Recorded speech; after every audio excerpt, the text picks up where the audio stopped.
A coisa mais óbvia, né, é aquela que todo mundo sente de algum modo, mesmo quem não tem a menor ideia de por que isso está acontecendo, é que o mundo está cada vez mais tenso, os conflitos estão se tornando mais agressivos, as guerras estão se ampliando, ou pelo menos o risco de grandes guerras está ficando cada dia maior, né? E essa sensação é simplesmente realista. Infelizmente, é a verdade, né? Isso está acontecendo. No momento, a limpeza étnica sionista na Palestina prossegue, com o apoio das grandes potências ocidentais e sem maiores oposições reais, sem que o mundo consiga fazer qualquer coisa efetiva para deter ou impedir. Por mais que muitos, em nome da razão, da dignidade humana, né, se manifestem e protestem contra.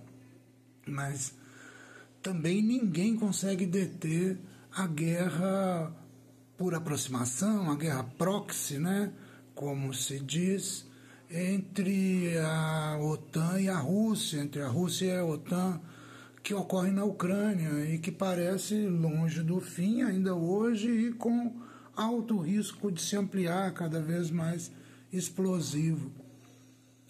Em uma guerra proxy direta, o proxy ou direta, né, quis dizer, dos Estados Unidos contra o Irã, parece estar apenas no começo.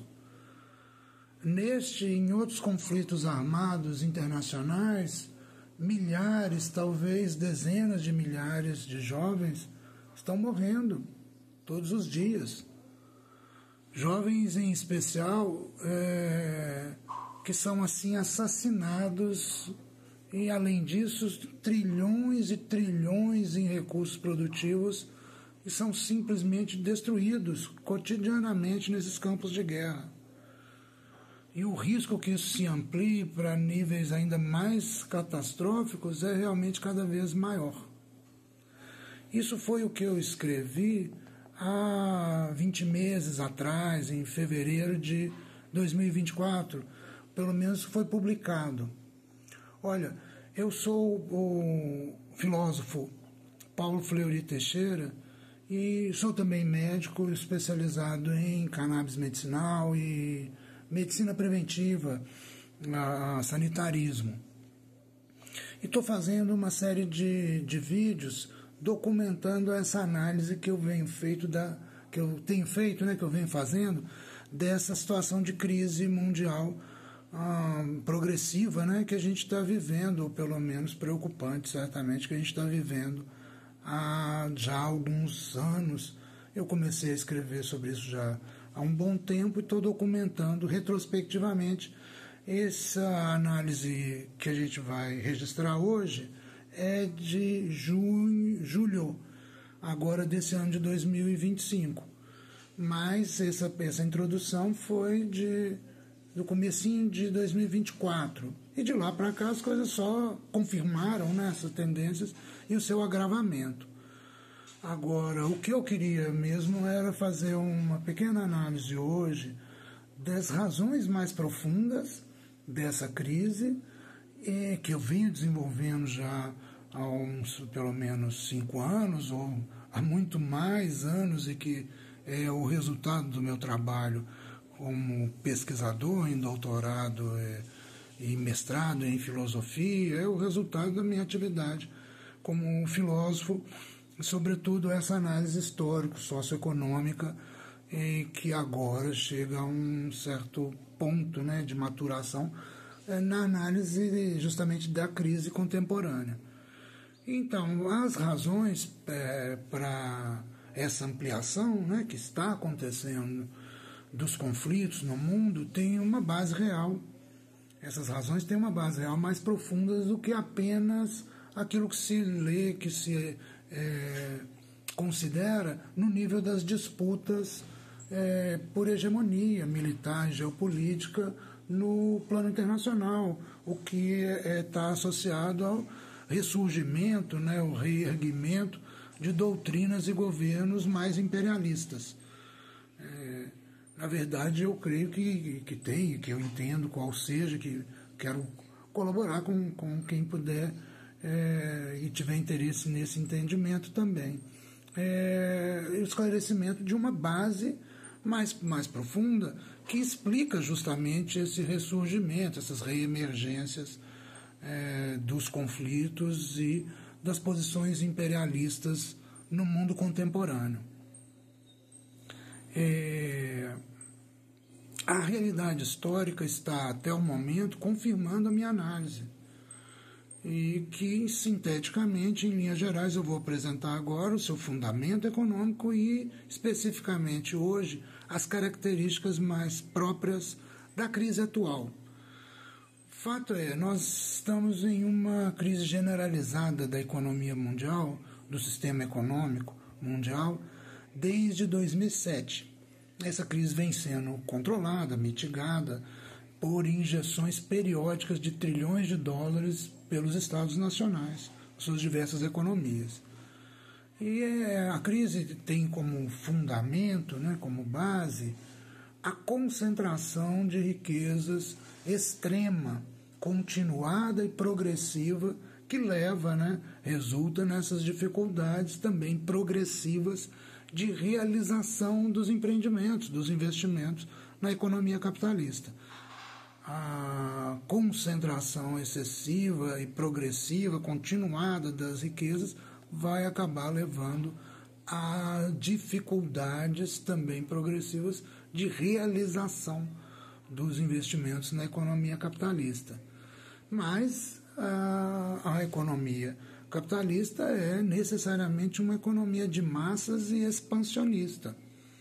A contradição se instala, portanto, quando as massas não têm mais condição de realizar consumo novo, consumo crescente, e, ao contrário, terminam perdendo até a capacidade de manter o padrão de consumo anterior, o prévio. Essa crise é característica da economia capitalista liberal e, portanto, vai ocorrer sempre ao fim de uma onda liberal na economia capitalista, como estamos vivenciando agora no mundo. E ela traz consigo uma sequência de eventos sociais, políticos, que são esperados e que estão bem evidentes no presente. Uma frustração, insatisfação e embrutecimento crescentes, de certo modo também, das massas.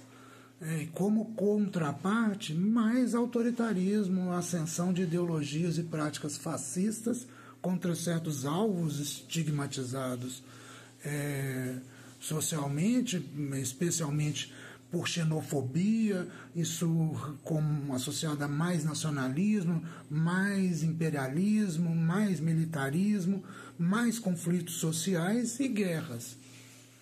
É, de certo modo, inevitável que isso aconteça em uma grande crise sistêmica, uma crise social da economia capitalista como essa que a gente está vivendo agora. Mas, tirando essa identidade, esse panorama geral, que é característica comum a todas essas crises de realização, as grandes crises sistêmicas da economia capitalista, fora essas características gerais, existem pelo menos 4 aspectos que são muito próprios da crise atual e que merecem consideração porque são muito definidoras do que está acontecendo e o que deve acontecer mais adiante ainda. Primeiro, o desenvolvimento dos recursos de regulação do sistema de proteção anticíclica, nos seus aspectos econômico, financeiro e social, as medidas anticíclicas e de proteção social. Como eu disse, trilhões e trilhões de dólares têm sido jogados nas economias nesse sentido e isso tem sido fundamental para essa mitigação, esse controle, redução e até eliminação de características ou traços próprios das grandes crises capitalistas, ou seja, a crise está muito mitigada ainda por conta desses recursos anticíclicos, mas eles estão demonstrando esses sinais de estresse máximo agora e se esgotando. Pelo menos é assim na atual conjuntura política dos principais países na aliança hegemônica no capitalismo mundial. Além disso, item 2, nós estamos numa transição de hegemonia no sistema capitalista mundial. Talvez essa seja até uma característica geral dessas grandes crises econômicas, né, de realização no sistema capitalista mundial. Mas, de toda forma, a transição atual tem suas características que são próprias, né? E o fato é que a hegemonia econômica e sistêmica dos Estados Unidos e dos países da sua aliança de poder não é mais a mesma de décadas atrás, e também é certo que ela vai continuar declinando em face, sobretudo, da ascensão chinesa, mas também de seus aliados e outras partes do mundo. São essas partes que estão crescendo mais aceleradamente, ao passo que os países mais ricos da aliança hegemônica estão em recessão ou com crescimentos baixos, em geral. Isso especificamente em relação à ascensão chinesa, é inevitável e certamente é um processo de mudança da hegemonia econômica e, na sequência, necessariamente geopolítica no mundo. Isso está acontecendo. E, por um lado, isso dá contornos mais dramáticos e de maior risco para a crise econômica, porque se associa a essa crise de caráter geopolítico necessariamente da troca de hegemonia entre países ou sistemas de países, mudança na estrutura de governança global, tudo isso está em curso e a gente está vendo e realmente aumenta a insegurança num momento de crise econômica que está ainda longe de ser resolvido. Então, aumenta o nível de risco, mas, por outro lado, isso também é necessariamente parte da superação, da solução dessa crise. Porque o simples fato de já haver uma nova economia, um outro subsistema, um novo polo na economia mundial, com peso e com força suficiente para se contrapor às tendências de crise que predominam no centro hegemônico, isso já é, de certo modo, um alívio e pode ser suficiente para permitir uma solução menos dramática da crise. Eu acredito que essa é a nossa solução, a nossa situação atual. Item 3. É fundamental, o nível atual de integração da produção, integração produtiva no mundo, e também do consumo, da comunicação, da informação em todo o mundo, é hoje muitas vezes superior aos momentos históricos anteriores onde ocorreram crises generalizadas no sistema capitalista da monta que a gente está vivendo, com as características que a gente está vivendo. Então a gente está vivendo essas crises em uma condição de integração da economia mundial muito maior, muito superior, não só da economia, mas da vida social, das comunicações. Em todos os aspectos você tem uma integração mundial muito maior e esta é com certeza uma força de contenção, talvez a maior força de contenção contra as piores consequências da crise, que seria, ao fim, as guerras generalizadas, né? Seriam as guerras generalizadas entre as grandes potências, as grandes guerras mundiais, que são de se esperar também, caso não se encaminhe uma resolução ou resoluções positivas para a economia mundial. De modo mais, o fato de estarmos numa economia muito mais integrada é certamente uma rede de proteção contra as piores consequências, como eu estava dizendo, das crises, especificamente as grandes guerras mundiais. Ou seja, temos uma proteção, mas que não é uma proteção absoluta, pode ser vencida ou rompida, né?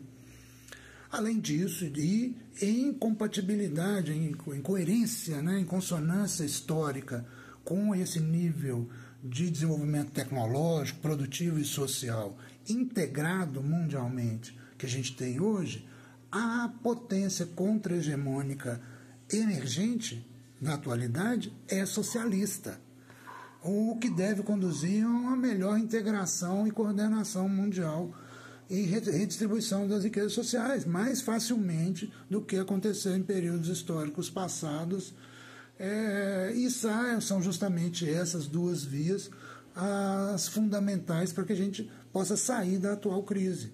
Maior integração mundial e maior redistribuição das riquezas, maior integração e coordenação da economia mundial. São esses 4 fatores, as características próprias da crise atual, que fazem a gente crer que a gente vai ter um caminho para além dessa grande crise sistêmica, melhor e menos destrutivo do que aquele da grande crise do século passado, por exemplo, que acabou resultando nas 2 grandes guerras mundiais, na grande crash da Bolsa e nas grandes recessões. Tudo isso aí são expressões ou momentos dessa grande crise do liberalismo no século passado e tiveram ao seu fim de ser superadas justamente por maior integração e coordenação na economia mundial e maior redistribuição de renda. Agora, novamente, é esse o caminho. Então, todos esses fatores levam a gente a crer que, como a gente está mais avançado nesse processo, a gente tem chances de não ter que passar por tanta destrutividade, tanta barbárie e violência, apesar de tudo o que já está se repetindo em termos de violência e miséria humana agora, né?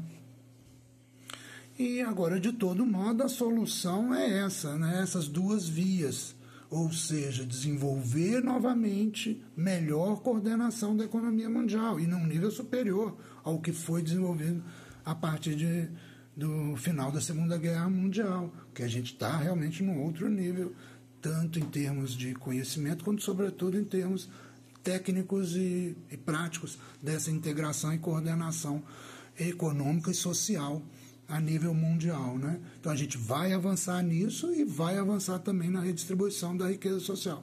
São necessidades sistêmicas, vamos fazer isso. Este é um caminho que, para dizer de uma forma alusiva, mas tecnicamente correta, atende às necessidades, ou seja, aos mecanismos mais determinantes do próprio sistema. De um jeito ou de outro, ele encontrará as vias para realizá-los, né? É isso aí.